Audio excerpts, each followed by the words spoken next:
Dice el versículo 13, pero el publicano, vean los detalles aquí, estando lejos, no quería ni aún alzar los ojos al cielo, sino que se golpeaba el pecho, diciendo, Dios, sé propicio a mí.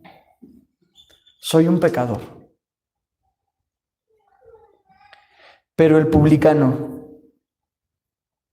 mientras éste está haciendo todo su espectáculo, el publicano estaba lejos. No tan lejos como para no ser visible, porque este hombre volteó y dijo, gracias porque no soy como ese publicano. Sin embargo, estaba lejos. ¿Lejos de qué? Lejos del lugar santo y lejos de la multitud. Estaba lejos de los religiosos y de aquellos que aparentemente no tenían pecado. Pero sobre todo, hermanos, él estaba lejos de Dios. Y por lo menos así se sentía.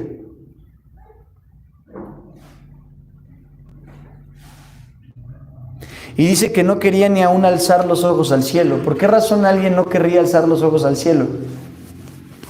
Vean todos estos detalles, el contraste, la humildad. Por algo Cristo al final va a decir, el que se humilla será exaltado. ¿Por qué no quería ni siquiera alzar los ojos al cielo? ¿Pueden imaginarlo? ¿Cómo imaginan al publicano llegando a ese lugar? A medida que él se iba acercando al templo, su conciencia estaba siendo cargada cada vez más de la noción de la presencia del Señor, y llegó un punto donde dijo, no puedo avanzar más, porque cada paso que doy, lo doy en tierra santa. Y no quiso alzar los ojos al cielo, porque sabía que en el cielo estaba Dios, el Dios que juzga, el Dios que conocía la condición de su corazón. Y no quería alzar los ojos al cielo, porque ¿con qué cara podía ver a Dios? De nuevo, esto es porque él es consciente de que es un pecador y tiene vergüenza. Y estando lejos, no quería ni aún alzar los ojos al cielo. Y esa es una buena actitud en él. Pero hermanos, no pensemos que porque él no volteara los ojos al cielo, el cielo no lo estaba mirando a él en este momento. De hecho, podría bien decir que en esta escena todo el cielo está mirando al publicano y no al fariseo. Sin embargo, él ¿con qué cara puede voltear?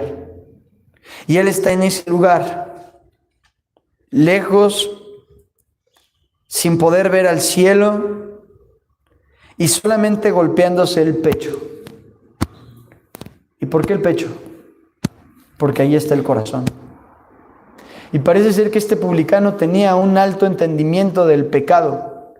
Él sabía en dónde radicaba la naturaleza del mal en él, en el interior. Mientras que el fariseo hace una oración que apunta a puras cosas externas, como dice Cristo, a filanterías. Mientras que el fariseo señala todas las cosas que él hace y que son visibles, el publicano señala aquello que no se ve, lo que está en el corazón. Y se toca el corazón una y otra vez y dice, Dios, sé propicio a mí, pecador. Ahora, ¿se dan cuenta que aquí Cristo no hace esta nota de que este hombre hablaba consigo mismo?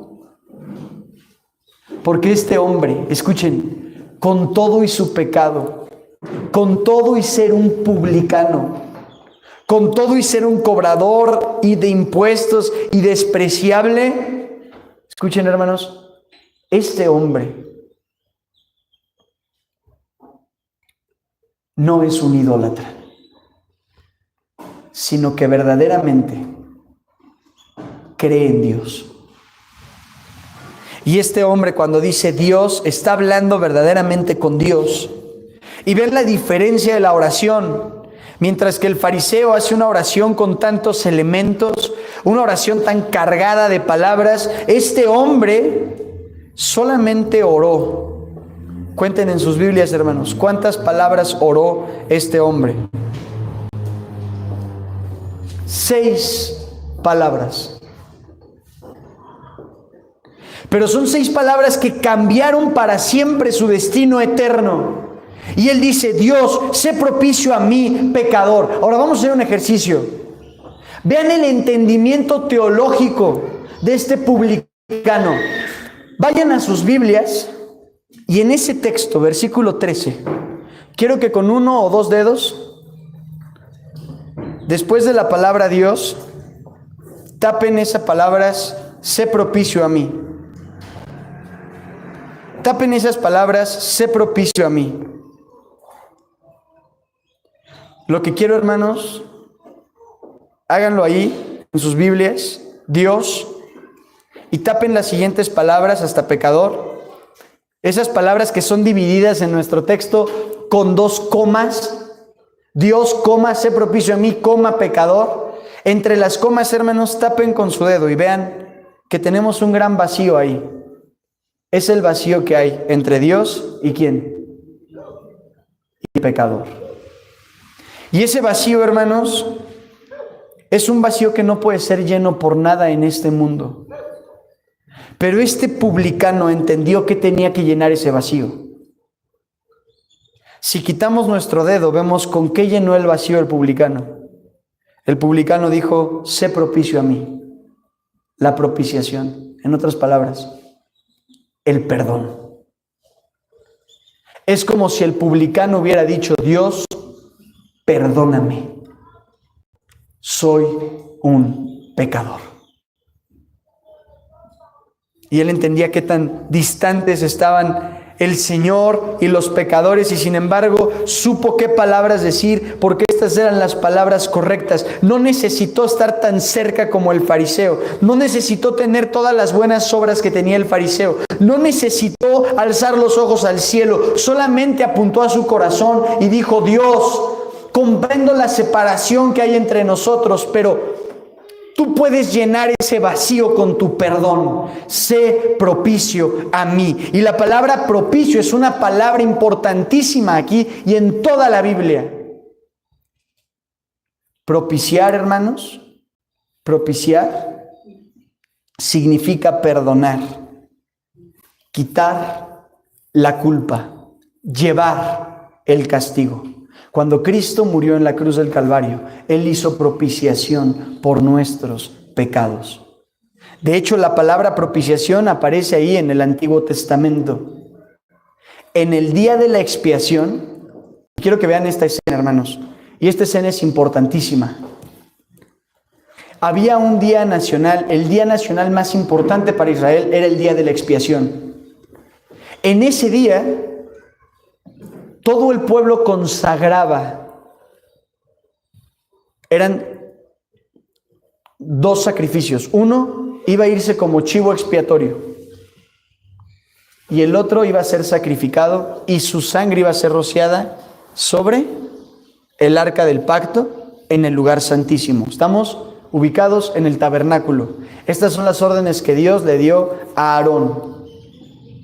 Y entonces el pueblo de Israel traía a esta oveja para el sacrificio por todo el pueblo, el día de la expiación, un día nacional. En este día los pecados de todo el pueblo serían cargados sobre un solo sacrificio. Y entonces la gente traía a su cordero, no uno por familia, sino a un cordero consagrado por toda la comunidad. Y el sumo sacerdote lo tomaba. ¿Y saben qué es lo que hacía el sumo sacerdote con este cordero? Colocaba sus manos en la cabeza del cordero y hacía una oración sacerdotal.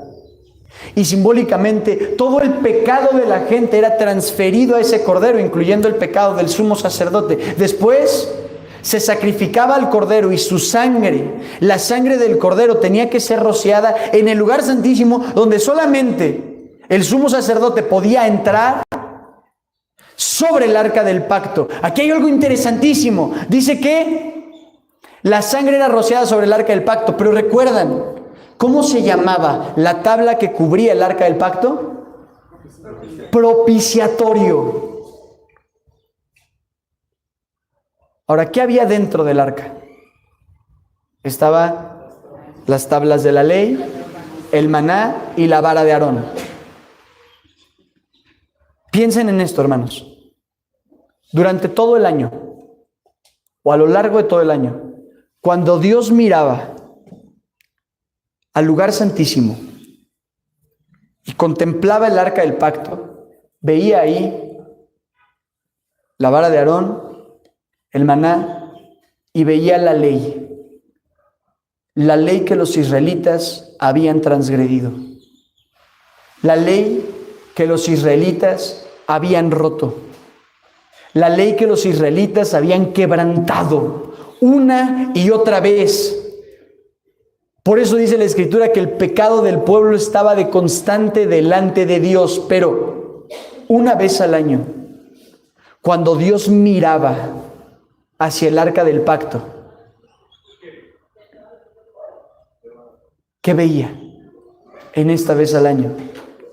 No veía las tablas del pacto quebrantadas, veía la sangre de una víctima, veía la sangre de un cordero, veía la sangre de un inocente que había llevado la culpa de todo el pueblo, y había perdón, propiciación, porque alguien más había llevado la maldad. El propiciatorio del Nuevo Testamento es la cruz. Y este publicano, sin saberlo, cuando le dice, Dios, sé propicio a mí pecador, está señalando hacia adelante a la cruz del Calvario, a lo que Cristo iba a hacer cuando murió por nosotros. En la cruz del Calvario, Cristo derramó su sangre para que Dios no viera nuestro pecado y nuestra condición, sino para que Dios viera su sangre cubriéndonos de toda maldad. Es decir, Cristo derramó su sangre para cubrirnos, llevando toda nuestra iniquidad sobre Él y derramando sobre nosotros toda su justicia. Hemos leído el Salmo 91 de una manera supersticiosa. Muchas veces leemos el Salmo 91 y de hecho, no me van a dejar mentir, hermanos.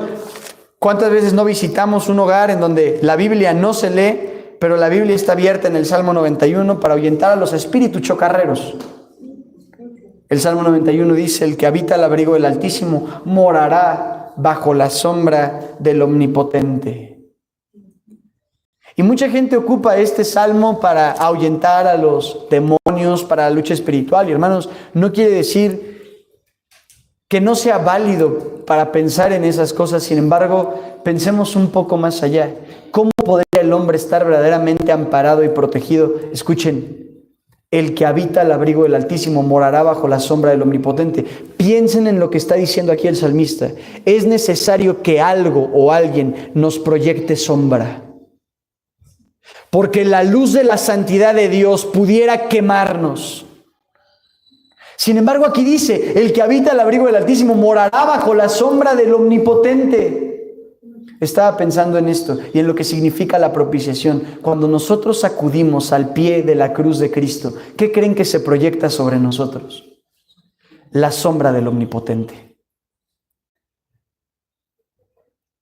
Porque todo el peso de la ira cayó sobre Él y a nosotros nos da descanso.